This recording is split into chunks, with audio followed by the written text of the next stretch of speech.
سمجھے بعض اوقات ممبر سے یہ لفظ کہہ دیا جاتا ہے اور ہماری مجالس اور ہماری محافل کے پوسٹر کو یہ کہہ دیا جاتا ہے شہزادہ امن.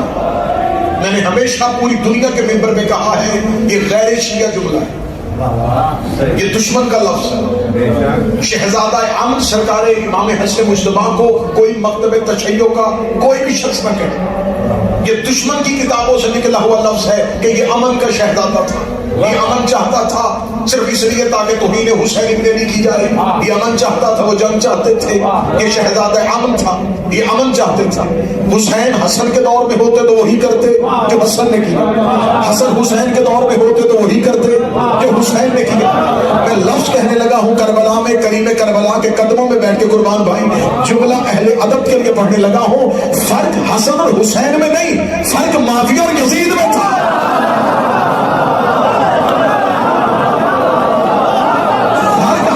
حسین میں نہیں تھا,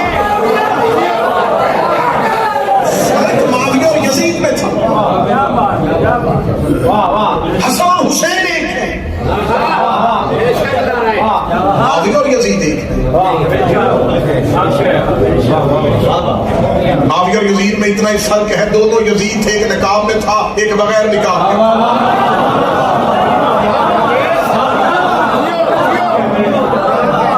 سرکار امام حسن مجتبی کے ساتھ یہ لفظ نہ جچتا ہے نہ سچتا ہے کہ امام حسن مجتبی کو شہزادہ امن کہا جائے. سرکار امام حسن مجتبی نے بالکل وہی کیا جو عین پیغمبر تھا. مجھے سرکار امام حسن کی سیرت میں سمانے حیات نہیں, کیونکہ وقت مختصر ہے اور ہم چاہتے ہیں کہ مختصر وقت میں تفصیلی گفتگو ہو سکے. یہ وہ کریم ہے کہ ایک دن سالت امام مدینے کی مسجد ممبر ہے اور امام حسن کا بچپن ہے. اور یہ میں جو لفظ بچپن کہوں گا یا میں اکثر ممبر سے کہا کرتا ہوں کہ ہم یہ کہتے ہیں یہ 15 رمضان کو آئے تھے, 3 شعبان کو آئے تھے, 13 رجب کو آئے تھے. نہیں, یہ 15 رمضان کو نظر آئے تھے.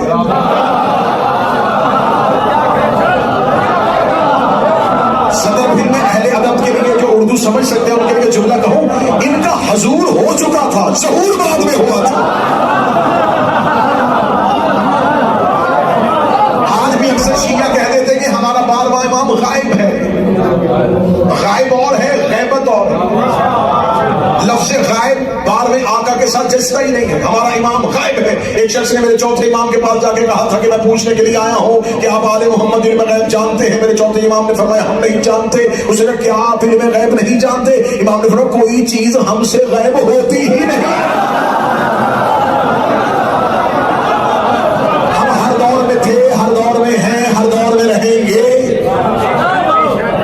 لہذا یہ لفظ امام کے ساتھ, امام زمانہ کے ساتھ یہ غائب ہے نہیں, وہ وجود ہے.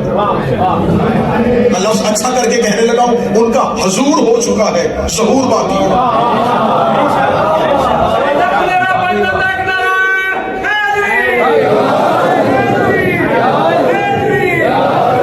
ان کا حضور ہو چکا ہے, ان کا ظہور باقی ہے. لہذا 13 رجب, 15 رمضان, 3 شعبان. 13 رجب آئے نہیں, 13 رجب نظر آئے. آج ملک پاکستان کے ممبر پہ یہ بات کہی جا رہی ہے کہ ان کے ساتھ لفظ ولادت کہے, ظہور کہے, نزول کہے. لفظ ولادت, ظہور, نزول ان کے ناموں کے ساتھ جچتا ہی نہیں. نزول کہتے ہیں کسی چیز کا بلندی سے پستی کی طرف آنا. یہ پستی کی طرف جائیں تو یہ اعلیٰ نہیں رہتے. ولادت لفظ ان کے ساتھ جچتا نہیں, نزول ان کے لیے کہہ نہیں سکتے. پھر میں نے تو مولا کریم کربلا کی بارگاہ سے خیرات مانگے یہی جملہ کہا کرتا ہوں, جب یہ دنیا کو اپنی اذن زیارت عطا کر دے اس لمحے کو ان کا آنا کہتے ہیں, جب وہ اذن واپس لے لیں اس لمحے کو ان کا جانا کہتے ہیں. مدینے کی مسجد تھی, کائنات کے رسول ممبر پہ تھے اور سرکار امام حسن مجتبی مجمع میں تشریف فرما تھے. لفظ سنیے گا, صرف ایک واقعہ ہے, اسی سے امام حسن پڑھیں. رسالت امام خطبہ دے رہے تھے اور صحابہ کی کثیر تعداد کائنات کے سب سے بڑے نبی سے خطبہ سن رہی تھی. امام حسن بالکل ممبر کے قریب بیٹھے, صحابہ کی نظر امام حسن پہ گئی. امام حسن کی حالت کیا ہے کہ امام حسن میرے شہنشاہ نے اب گھوڑی کے نیچے اپنے ہاتھ کو رکھا ہوا اور آسمان کی طرف دیکھ رہے ہیں. مسلسل ٹکٹکی ہے آسمان کی طرف. اب کوئی شخص ممبر پہ میں یہاں گفتگو کر رہا ہوں وہ دائیں بائیں دیکھے لیکن بات قبول ہے، اور کوئی شخص چھت کو دیکھنا شروع کر دے تو ہمیشہ ساتھ والا بندہ کہے گا ادھر دیکھ، کیونکہ ہر بندہ متوجہ ہو جائے گا۔ امام حسن ممبر کے ادھر نہیں، آسمان کی طرف دیکھا، پہلے دائیں والے صحابی نے دیکھا، بائیں والے نے دیکھا، پچھلے نے اور دیکھا، اب پورے مجمع کی نگاہیں ہیں حسن پہ۔ تاریخیں کہتی ہیں کہ ظاہری حیات طیبہ ہے 7 سال، اور رسول ممبر پہ دیکھ رہے ہیں کہ صحابہ حسن کو دیکھ رہے ہیں۔ رسول بھی چاہتے تھے کہ سارے ہی دیکھیں، بالکل ایسے ہی جیسے رسول نے سجدے سے تب تک سر نہیں اٹھایا جب تک سب کو نہیں پتا چلا کہ حسین بیٹھے۔ میں منفرد انداز میں امام حسن پڑھوں گا، تاریخی اعتبار سے نہیں کہ کچھ احباب کہیں گے شاید میں صلح پڑھوں گا، شاید میں کوئی اور چیز پڑھوں گا، میں اچھوتا اور منفرد امام حسن سنانے لگا۔ نگاہیں ہیں امام حسن میں پورے مجمع کی، جب پورا مجمع امام حسن کی طرف متوجہ ہو گیا اور ہر کسی نے امام حسن کو دیکھنا شروع کیا، رسول نے دیکھا کہ اب کوئی بھی صحابی ایسا نہیں جس کی آنکھوں نے حسن کی زیارت نہ کر لی۔ رسالت باب نے خطبہ روک دیا، خطبہ روک کے رسول نے صحابہ کی طرف دیکھا، مجھے کیوں نہیں دیکھ رہے؟ پہلے قربان بھائی سارے مجمع کو حسن کی طرف متوجہ کیا، امام حسن کی نظریں آسمان پہ، جب رسول نے دیکھا کہ سب نے دیکھ لیا، اب رسالت باب نے تقریر روکی، خطبہ روک کے مجمع سے کہا کیوں دیکھ رہے ہیں ادھر، میری طرف کیوں نہیں دیکھ رہے؟ بالکل سامنے سے ایک صحابی اٹھا، اس نے یا رسول اللہ، حسن کو کہیں آپ کے چہرے کی طرف دیکھیں۔ رسول نے جان بوجھ کے اس صحابی سے یہ سوال کروایا کہ یہ اعتراض کرے، یا رسول اللہ فرزند رسول مسلسل آسمان کی طرف دیکھ رہے ہیں۔ اب یہاں پر جملہ ہے جہاں پر مجھے حسن پڑھنا ہے۔ رسالت باب نے کہا کیا ہوا؟ یا رسول اللہ حسن آسمان کی طرف دیکھ رہے ہیں۔ فرمایا ان الحسن، بے شک حسن آسمان کی طرف دیکھ نہیں رہا، لوح محفوظ کا ملاحظہ کر رہا۔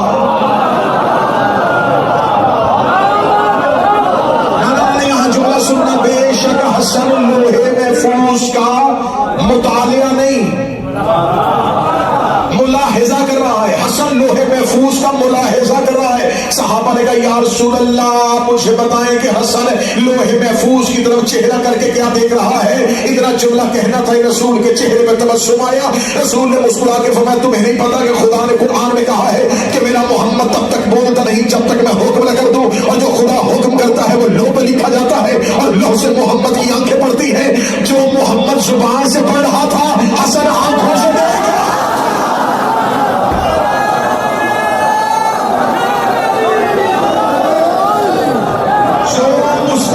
زبان سے پڑھ رہا تھا، حسن آنکھوں سے دیکھ رہا تھا، جو کام نبوت کی زبان کر رہی تھی وہ امامت کی آنکھ کر رہی تھی۔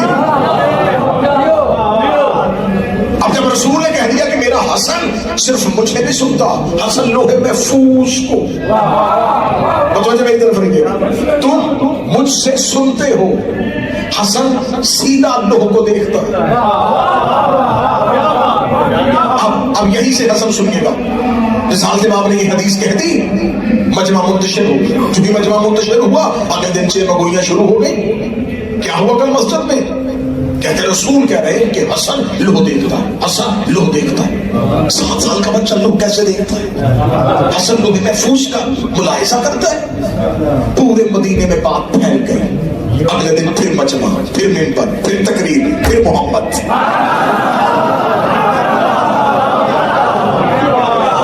وہی مجمع سید، وہی مجمع، پھر وہی مدینہ، پھر وہی ممبر، پھر وہی محمد۔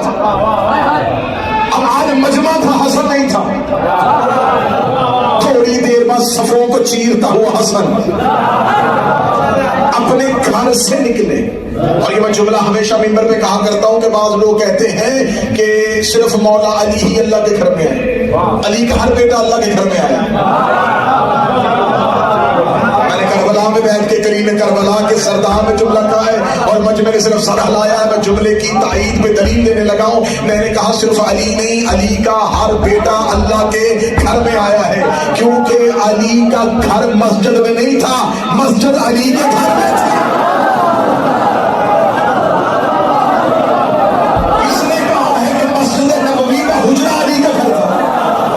میں جملہ بدل کے کہنے لگا ہوں.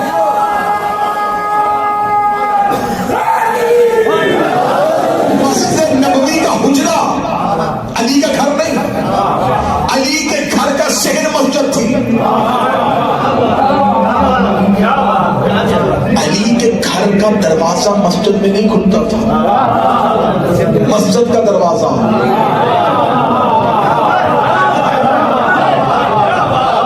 علی کے گھر میں کھلتا تھا. جاؤ جا کے علماء سے تصدیق کروا دینا کہ جب خدا کے حکم سے سارے دروازے بند ہوئے تھے اور علی کا دروازہ کھلا رہا تھا. حکم ہوا تھا پروردگار کا سب کے دروازے بند ہو گئے سوائے علی کے. لوگوں نے آگے اعتراض کیا تھا یا رسول اگر سب کے بند کروائے تو علی کا کیوں نہیں فرمایا؟ فرمایا علی کا گھر بھی ایسے ہی پاک ہے جیسے مسجد کا صحن پاک ہے، علی کے گھر کا دروازہ نہیں بند ہوگا. یہ جملہ میں نے نہیں سنا تھا، یہ جملہ آپ نے پاکستان میں اپنے اپنے ملکوں میں سنا ہوا ہے. جاؤ جا کے علماء سے تصدیق کروانا کہ مولا امیر المومنین کا جو گھر کا دروازہ مسجد کے اندر کھلتا تھا وہ دروازہ دائیں دیوار پہ تھا، بائیں دیوار پہ تھا، یا مسجد کے مرکزی دروازے پہ تھا.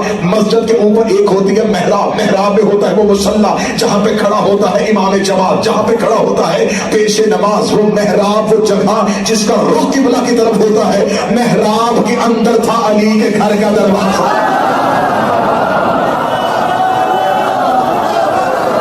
مسجد نبوی کی محراب کے اندر.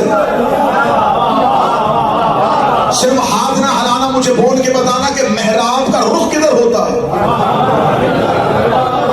کاش کوئی بندہ ہوتا جو سطح سمجھ لیتا. محراب کا رخ کدھر ہوتا ہے؟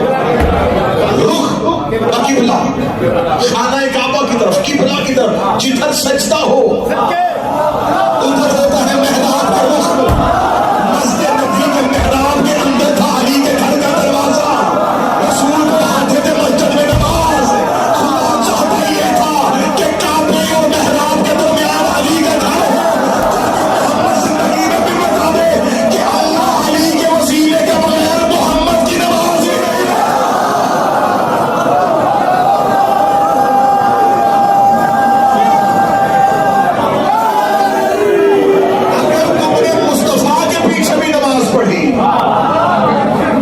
اگر تم نے پیغمبر کے پیچھے بھی نماز پڑھی تو تمہارا قبلہ مصطفیٰ کا سجدہ ہے کعبہ کی طرف، اور کعبہ اور سجدے کے درمیان ہے علی کا گھر.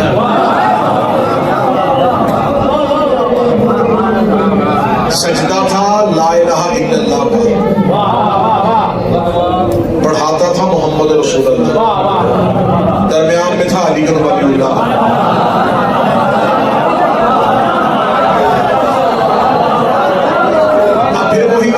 مجمع بھی وہی، شہر بھی وہی، ممبر بھی وہی، اور وہی محمد، وہی مصطفیٰ ممبر پہ. اور آج صحابہ انتظار کر رہے ہیں حسن نہیں ہے. تھوڑی دیر بعد دروازہ صفوں کو چیرتے ہوئے حسن ہے، اور پھر وہی اسی جگہ پہ آ کے بیٹھ کے جہاں کل بیٹھے تھے. اب صحابہ کی نگاہیں تھی کہ آج دیکھیں گے آسمان کی طرف، کب دیکھے گا. جو ہی دیکھے ہم پوچھے بتا کیا پڑھا.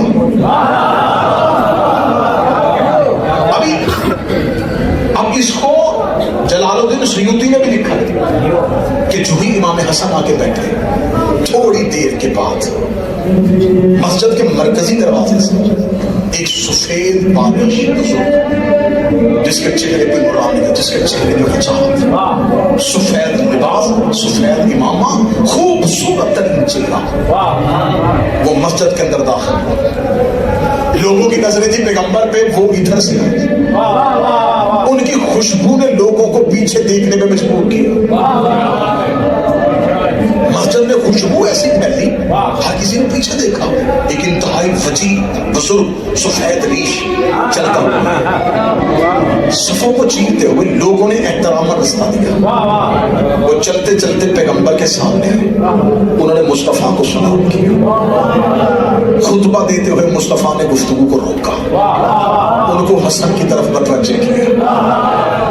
حسن اپنی جگہ سے اٹھا, 7 سال کے امام نے اس بزرگ کی انگلی کو پکڑا.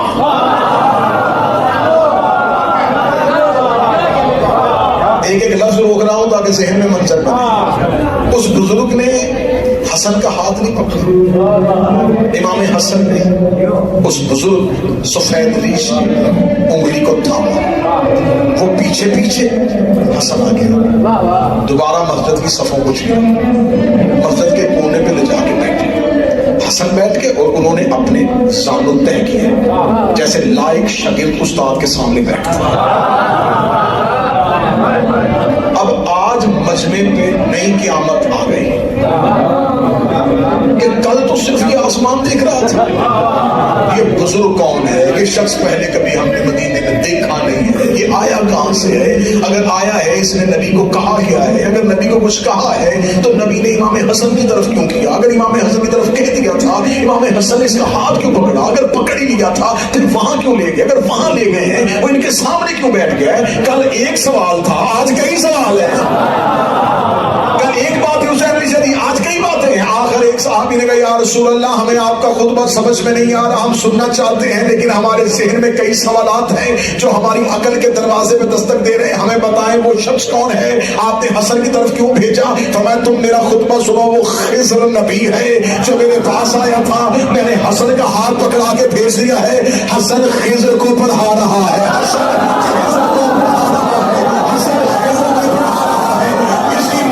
سردار نے قرآن اٹھا کے لے آؤ. خضر کون ہے؟ 1,24,000 پیغمبروں میں 313 رسول, 313